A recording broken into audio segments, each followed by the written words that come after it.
Today on the Clean Power Hour, a more flexible and resilient grid. Who doesn't want that? I'm Tim Montague, your host. Welcome to the Clean Power Hour. Today, my guest is Aaron Berndt. He is the head of energy industry partnerships at Google. Welcome to the show, Aaron. Thanks, Tim. Happy to be here. We're going to be talking all about the Nest ecosystem, the smart thermostat, and it has become an ecosystem, though. It's not just a thermostat.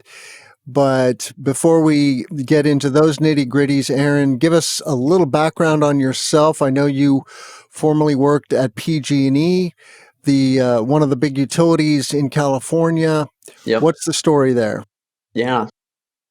Been with the Nest team for just over 6 years now, all within the same team and focused on the energy industry. And before that, as you mentioned, spent almost 6 years at Pacific Gas and Electric as well, all within their energy efficiency team, doing a whole bunch of different roles, running programs, running the portfolio of commercial programs and a bunch of odds and ends, but really got to learn a lot about the energy industry there, how demand-side management programs work, how the regulatory system works, so have a deep knowledge of really how the machine works, what their goals are, etc. And then we use our products and capabilities with our partners to help accelerate their targets. You know, and here in my home state of Illinois, we do have a program that is, funded by consumers to incentivize the adoption of smart thermostats. The goal is, of course, to reduce our kWh consumption. And that's the low-hanging fruit, right? We can easily reduce our consumption by maybe 10%. What are some of the targets that Google thinks smart thermostats and the related ecosystem can achieve? Yep, good question. So smart thermostats, on average, and particularly the Nest thermostats, will save 10 to 12% on heating usage and 15% on air conditioning usage.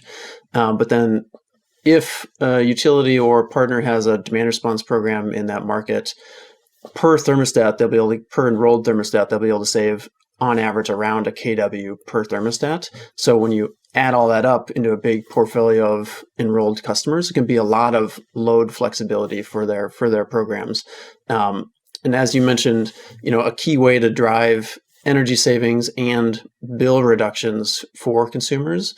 And coming from my PG&E days, getting customers, particularly residential customers, to take action on energy efficiency is complicated. It's hard, and it can be messy, time-consuming, potentially expensive.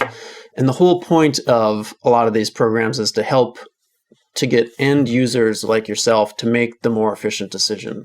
And what we found is when you compare those utility programs and incentives with technology that is easy to use and they want, and they recognize, like a Nest thermostat, you can actually get way more participants to pay attention to energy efficiency than like a caulking and sealing program. It's not that those programs don't save energy; they do, but you do have to take design a program to get customers to click and say yes, and I want to participate. And that's what we've really focused on at Nest, but then also with our partners to make it super simple for customers to see an offer, click it, get the thermostat, and start to get enrolled in saving energy.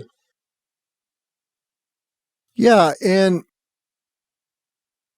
we should talk a little bit about what does smart mean. In general, we immediately assume okay, it's programmable. You can tell it, okay, here's a schedule that I want you to follow. And that's all well and good until things kind of start to fall apart and COVID hits and people's schedules change. Yeah. And then there's the other side of this adaptive learning process that I think the Nest is quite famous for, actually. I don't know if you call it that, but basically following the cues of the humans. Yep. Their behaviors, and then theoretically learning from that, and So why don't you lay out for us, though, what Google considers to be a smart thermostat or smart, um, well, maybe before that, what is, when we talk about Nest, what are we talking about? So, well, our team in particular, we sell all of our Nest products, and that can be everything from Nest thermostats to Nest cameras, the Nest hubs, our displays, with smart speakers built in. So we have a whole portfolio of Nest products. Our team, as you can imagine, since we're focused on energy savings and smart thermostat demand response, mostly focuses on our thermostat business. But within Google, we really are, looking to create a helpful home, to create the help drive those energy savings, but then also really create a helpful home for consumers. So we have a whole bunch of different products that work really well together to create, those delightful experiences within the home. For smart thermostats, ever since the beginning of Nest, our founders knew that by doing smart adjustments for consumers will help them save a lot of energy on their bills. And so ever since the beginning of Nest, energy savings and energy impact that our thermostats could have on the industry and the world has been a big focus of ours. And that's really kind of the genesis of our team on helping accelerate a lot of these programs. It's good for our partners' business, and it's good for our business, obviously, because we help get more of our products out there.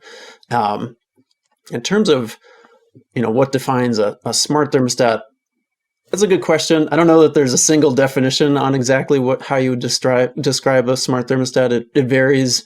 How utilities define it. It could just be a connected thermostat. In many cases, literally just has the ability to connect to Wi-Fi, and you can adjust it, via your phone. But a smart thermostat usually has additional features built in that will automate and really automate a lot of the energy savings that we're talking about. And the spec that the vast majority of our programs that we support go after is Energy Star certified thermostats. So Energy Star has a spec in a data process that all those thermostats go through to ensure that they're actually driving the automated energy savings that's required. And so our thermostats are Energy Star certified. So that's one key way that we look at it. But then, as you mentioned, it's more than just thermostats. It's what else can we be doing in terms of services for our consumers to help drive energy savings, either from what the thermostat itself will be doing or new services that we're going to be rolling out, like Nest Renew, that can help drive even more energy savings for our consumers if they enroll in that program, which helps automate and makes minor adjustments to your schedule to drive more energy savings, get you enrolled in programs, demand response programs that may be available in your area, and then also provide the capability to offset your usage with clean energy. So it's going beyond what normal consumers would think of just a thermostat. It's kind of connecting, making it easy for end consumers to be a part of and contribute to climate change without needing to do super complicated things or super big hassles to help facilitate that. Yeah. So I see two layers. There's the energy industry. I assume you mean the utilities for the most part. And then there's consumers. Yep. And it's kind of a both and, where consumers are just directly adopting these devices. And then there's also programs through the utilities who are generally being incentivized by their PUCs or other regulatory bodies to help consumers conserve energy.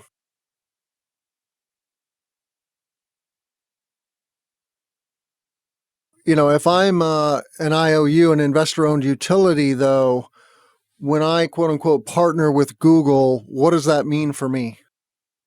Yep. So usually what that would mean is that utility team would have an energy efficiency and usually an energy efficiency and demand response program portfolio that they're running. And they're all, as you can imagine, they're all set up a little bit differently. In a lot of those cases, that utility is going to select a variety of different implementation partners to help them run those programs, select measures, etc. And so those utilities are going to select implementation partners like a utility marketplace, which is a white labeled e-commerce website. So we partner with those companies to help facilitate a lot of these programs. Those companies' names are companies like Uplight, EFI, AM Conservation, Techniart, etc. And the key reason that a utility would bring on, say, a utility marketplace kind of goes back to what we were talking about earlier of simplifying the utility program process for end consumers. Back not that long ago, before a lot of those types of programs existed or partners existed, the way that a utility would have a rebate would be it posted on their website if you could find it, and then so you need to know that the rebate existed, and utilities aren't always the best at marketing, particularly on some of these things. So you need to know it existed. You need to go to their website, download it, fill out a bunch of questions on that, and then upload it along with your receipt. And then 6 to 8 weeks later, you might get you'll get your rebate check in the mail or something along those lines. The utility marketplaces who are implementing the online marketplace for them simplify that process to just, in effectively a shopping experience, you're enrolling in those programs, verifying that you're eligible for their program, and then just getting the dollars off right at the register effectively. And a lot of programs will have $50, $75, $100 rebates for smart thermostats. So that's a meaningful difference for a lot of consumers to be aware of, and just dramatically simplify that whole end-to-end process for consumers. So the way that we help our utility partners isn't directly, say, contracting with them. We work with their partners to really help accelerate programs, whether that's their marketplace implementer, their program implementer like a Franklin Energy or ClearResult, and then a whole bunch of different other partners. But the other kind of key type of partner that we work with are the DR aggregators or the DERMS partners, companies like Energy Hub, Residio, AutoGrid, etc., where a utility would partner with to help aggregate all the different smart thermostats and other customer loads that they can enroll in their demand response program. We work with a variety of different DR aggregators on that front so that we can help plug in and really enable the user base of Nest customers for those demand response programs so that they can see those, get enrolled, and help participate. Sounds good. One of the things that's present for me is the opportunity to really understand what's going on in a home. And increasingly there are, these devices are being rolled out, devices that you hook up to your electric panel and others that will start to monitor what's going on with various appliances, the furnace, the HVAC, of course, but also then the refrigeration, televisions, whatever, lighting. And how far away are we from a day when a smart device really starts to have a complete picture and can, start to proactively do demand response or energy conservation without human intervention? Yeah, that's a great question. I don't know that I'd be able to put an exact time frame on it. I would say we're probably still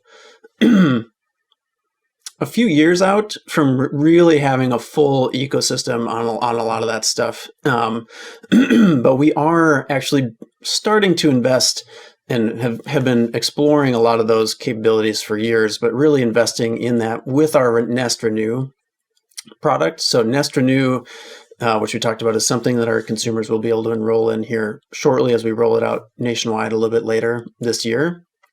But that product will have the capability to do adjustments around time of use rates, for example.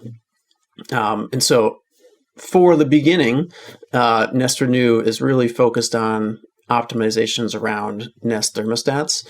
But we all know that there's going to be, there's a whole lot more loads within the home that are over time going to be connected through either smart products like switches, or themselves will become a smart product. But then more and more consumers are going to be getting things like battery storage, electric vehicles, etc. And so how could companies like Nest effectively be taking signals either from the utility for existing programs like demand response programs, or even more like flexible rate schedules, like a time of use rate, or a more real time rate, where we might be getting some kind of internal signals on different signals on the cost of energy, and then helping the consumer make those automated adjustments in the background, where we could be helping do a lot of that stuff. Whereas you wouldn't need to remember, all right, I need to open up my app. First, I'm going to pull up my Nest app, make some adjustments. Then I'm going to pull up my Tesla app, make some adjustments, and then pull up my storage app, which might be a different company. And how could we really create an ecosystem where a lot of that stuff could be automated across that system? I think that's going to be years away for sure, where all that stuff is automated. But that's definitely a lot of what the team is thinking about, how we can be leveraging the ecosystem of products to help simplify a lot of that for consumers. What is the status of smart thermostat adoption in the United States anyway? Good question. We don't have exact numbers on that either, but all the reports that I've seen as of recently for smart thermostat penetration are somewhere in between 10 to 20% market penetration. So still relatively early. So there's a lot of energy savings potential still out there for consumers to get a smart thermostat, but then also for sure to get them enrolled in programs. And that's something that I talk about a lot in states with regulators such as California and Texas, that both have had blackouts and grid situations where they need more capacity quickly. One of the key things that I'd highlight is there's a ton of upside for energy savings and demand response enrollment in the residential space to just get more thermostats on the wall. And then while we're doing that, getting them enrolled in programs quickly to help offset some of those capacity needs. And what is the state of the art today? Like, do we have a system that is integrated in a way that it can truly do demand response and let's say remotely control with the consumer's blessing? Yep. Okay, we're going to shut down some things now because we need capacity on the grid. Yep. And this is a red alert or a yellow alert. Yeah, I can talk a little bit about that evolution. But back when I started with Nest, which was in 2015, the smart thermostat demand response market was still in its infancy. So we were signing up small utility pilots at that time. We'd be excited about a pilot with 2,000 customers in it, just to really build a base of knowledge and awareness around how did the systems work, how did they integrate well, what were the results, etc. But even back then, things were automated. So at the highest level, the way that the the systems work is a DR aggregator. So those companies like Energy Hub, et cetera, will have a contract with the utility. The utility will then integrate with Energy Hub's system, and then the utility can dispatch events. So effectively hit the event button when they need to, or schedule an event when they know that they need one. Then a company like Energy Hub will send enrolled devices in that program to our cloud, say, hey, an event is running at this time.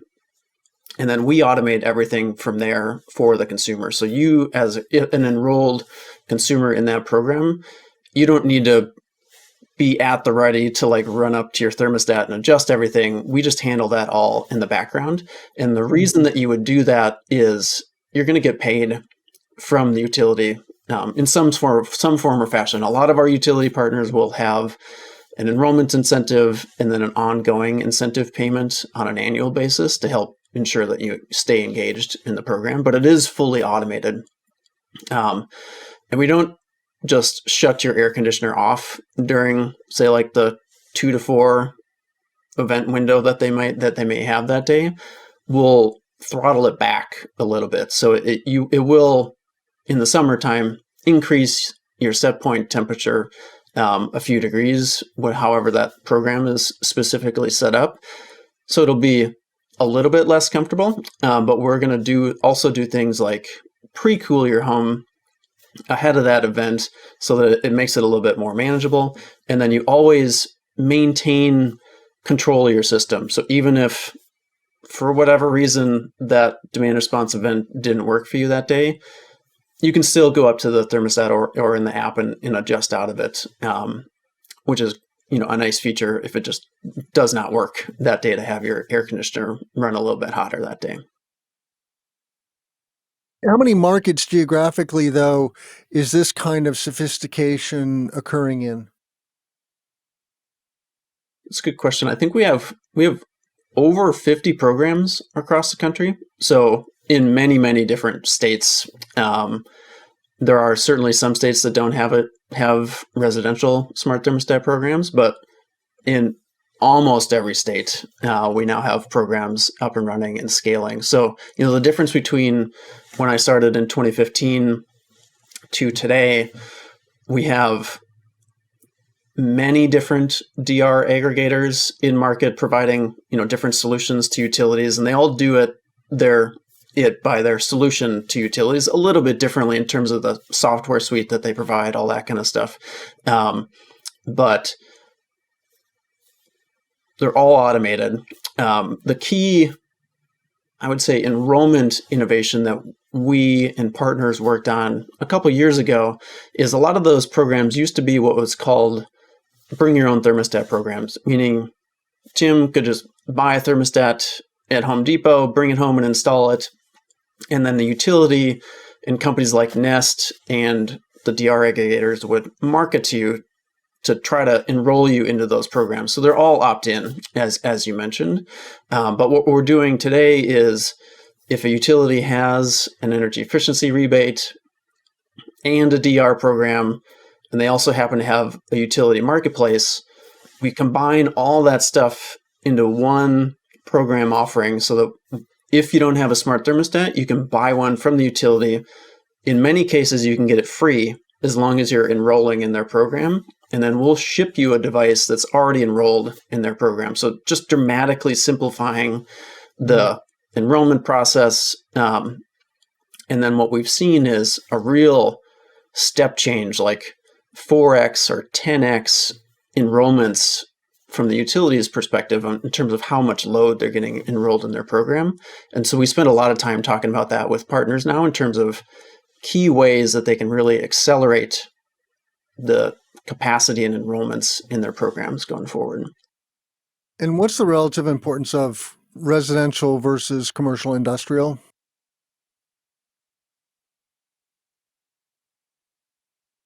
It depends. The programs will be designed differently in terms of like a large industrial program. Now, obviously, if a large industrial customer signs up, a utility can drop a huge amount of load effectively with one phone call. In a lot of cases, that's now also automated, but you can get one major industrial customer and you can drop a huge amount of load off the grid, which is valuable to those partners, and they pay for that for those utility or those industry partners to sign up. But to talk more specifically, in Texas, the AC load in Texas, residential AC load in a typical summer is roughly half of ERCOT's, total mix for that day. So it does play, residential customers can play a big factor in what the grid actually needs to help support that. So if you're talking about half of the load within a summer, there's just a ton of opportunity for residential demand response to really help shape what the grid needs at that time frame. Gotcha. So if you're a utility, you want them to enroll, so to speak, Nest in their smart thermostat program. And maybe that's a matter of enrolling multiple manufacturers. Yeah. And it sounds like that's the ideal circumstance, right? That Nest is kind of in at that utility layer. But as far as overall adoption and those, there is that kind of top down that's coming from utilities and incentive programs.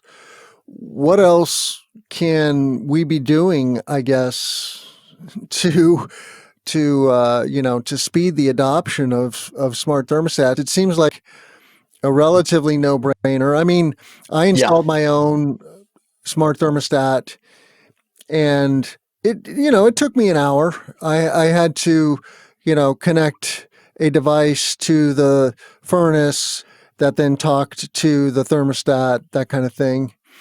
So it wasn't complete just plug and play, but it was doable.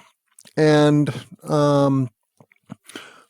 of course there's the cost, and we do have a program to subsidize the cost, which we're all paying for. So it's only fair that I should get some of that money back, so to speak. But when you look at the landscape and you think about, gosh, penetration of 10%, I mean, that's good. And it's way better than the penetration of electric vehicles, for example. But it's also 90% of means that 90% of homes have a dumb thermostat. Totally. So there's a huge opportunity there. How do you see that shifting, and how quickly? So our business has continued to grow and accelerate over the years, which is great. And when I mean our business, I'm specifically talking about our channel with the energy business. Obviously, the whole Nest business has as well.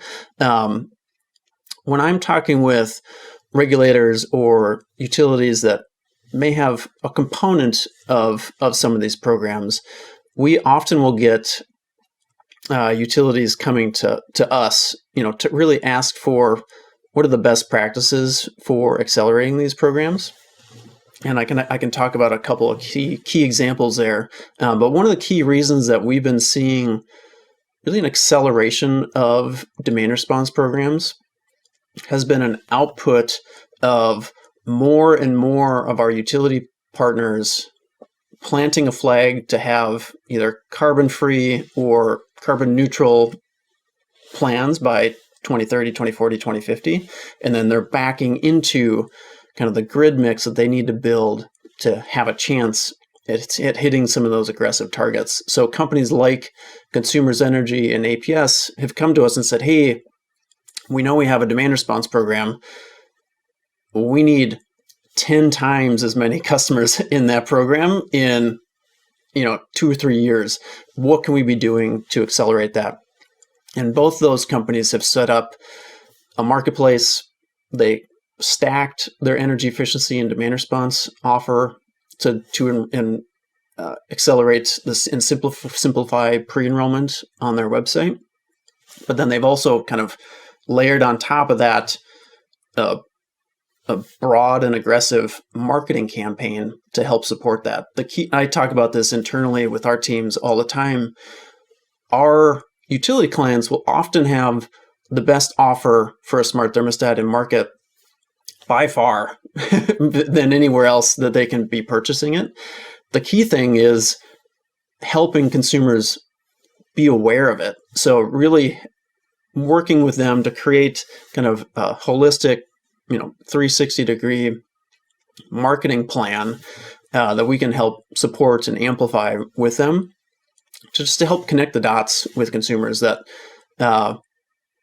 these programs are out there and exist, and that they can get a really great deal on some technology that they may be looking for. The other key thing is the smart thermostat market is still growing and accelerating, meaning more and more consumers are becoming interested, becoming even aware of what smart thermostats are. So it's really leveraging kind of both of those key market initiatives and to put those two together. As you mentioned, it is a no-brainer to be doing a lot of these things. And what, from a utility or regulator perspective, it's just making sure that programs are in place to help accelerate and connect those dots, because there is so much opportunity in front of us. Yeah. And you mentioned Renew, and I was negligent to follow up on that. But when you think about consumers getting solar plus storage now, especially in certain markets like California, Hawaii, New York, New Jersey, Massachusetts, now Illinois has a very robust storage incentive. So we're going to see a lot of storage coming into Illinois, a lot more solar coming into Illinois. How does Nest play there, and what is the opportunity? That's a good question. As of today, we don't play in that market, but we are definitely developing a capability and strategy so that programs like Nest Renew can help simplify a lot of the details for end consumers to participate in those programs. And a lot of that, honestly, is the program market for a lot of that stuff is still in its infancy in terms of how they are being designed as well. So we are certainly having discussions with all those companies that you just mentioned, but then also electric vehicle companies in terms of how we can be integrating the capabilities across, whether it's us and an EV company or a charger company, to help automate a lot of those solutions down the road. So TBD in terms of how exactly all that will be working in the future. Yeah. It's also a question, to be perfectly honest, how the market will be set up. Right now, a lot of the demand response is set up is more of what you would consider a command and control versus a rate designed method, meaning command and control is just they have the ability to dispatch your system. You're still opting into that program, but they're sending a signal for your thermostat to do something differently, and or storage or your EV vehicle. There isn't 100% consensus across the industry of should it be done that way or should it be done through rates. Most electric vehicle kind of charging infrastructure right now is mostly done through rate design. So they create a rate design, and when you get a EV, you get put on that rate and you change your behaviors to charge when it's less expensive. Sure. Other utilities like Eversource has more of a traditional dispatch capability for electric vehicles. So I have a feeling it's going to be a mix of both in the industry, and it'll be up to technology companies to help simplify it for consumers and for our partners to really help maximize the benefits. Great. Well, before we give people your contact info or the best way to reach you, I just want to make a couple of announcements. Check out all of our content at cleanpowerhour.com.